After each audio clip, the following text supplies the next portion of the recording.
सरदार की बेटी इलायची देगी अब राधिका का साथ। जिस समय इलायची और सरदार की पूरी टोली यहाँ पर आ जाती है सुजाता और राधिका को अंदर लेने के लिए, मिस के नीचे ले जाने के लिए, तो उसी समय यहाँ पर राधिका और सुजाता की सारे बातें सुन लेती है और जो राधिका है वह एक एक बात को यहाँ पर गिन चुन करके बताती है यहाँ पर सुजाता ने उसके साथ क्या क्या किया है शुरू से लेकर एंड तक। तो सरदार की बेटी जब यह सारी बातें सुनती है तो वह हैरान रह जाती है और वह कहती है कि ऐसे सास तो कभी किसी दुश्मन को भी ना मिले। जिसके बाद अब यहाँ पर उसे आने वाला है तो लेकिन यहाँ पर वह राधिका से कहती है कि मैं तुम्हारा पूरा साथ दूंगी तुम्हारी सास की सच्चाई सबके सामने लाने को, लेकिन मुझे यहाँ पर दिव्यम चाहिए। तुम कभी भी मुझसे यह उम्मीद मत रखना कि मैं दिव्यम का साथ छोड़ दूंगी। वहीं पर अब राधिका पूरे तरीके से इलायची से हो चुकी है परेशान, क्योंकि वह नहीं खोना चाहती दिव्यम को। दिव्यम के साथ वह इतना प्यार करती है कि वह दिव्यम को किसी के साथ शेयर भी नहीं कर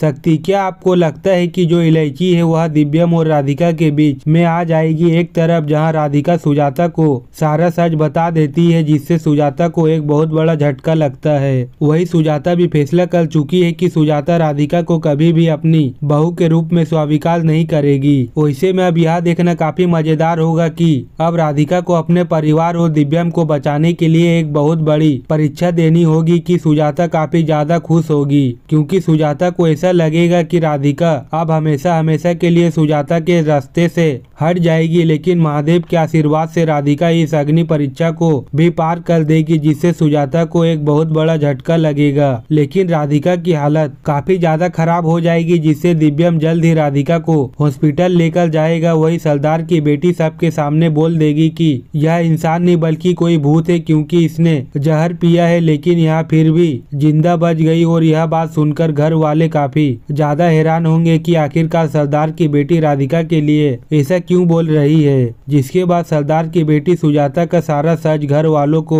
बता देगी कि सुजाता ही इन्हें यहाँ लेकर आई है और सुजाता ने राधिका के पानी में जहर मिलाया था, जिससे सुजाता काफी ज्यादा डर जाएगी और सरदार की बेटी को झूठा साबित करने की कोशिश करेगी। लेकिन राधिका भी बोल देगी कि सरदार की बेटी सच बोल रही है। यह बात सुनकर घर वालों को एक बहुत बड़ा झटका लगेगा और दिव्यम सुजाता पर काफी ज्यादा गुस्सा होगा। तो अब सुजाता क्या करेगी? राधिका ने जब आदिवासियों से दिव्यम को बचाने के लिए नंगे पांव वह अंगारों पर चलने की बात कही तो सभी के सामने दहकते अंगारे रख दिए गए। दिव्यम जिससे सिर पर चोट लगने से वह बेहोश था, इस बात से अनजान था कि राधिका क्या करने वाली है। जैसे ही राधिका ने अंगारों पर पहला कदम रखा, भगवान भोलेनाथ की कृपा से दिव्यम को होश आ गया। होश में आते ही दिव्यम ने राधिका को अंगारों पर चलने से रोक लिया। बंसल भवन के लोग पहले ही आदिवासियों को भगाने की कोशिश कर चुके थे, लेकिन मुठभेड़ में दिव्यम के सिर पर चोट लगने से वह बेहोश हो गया था। इसी वजह से राधिका को ना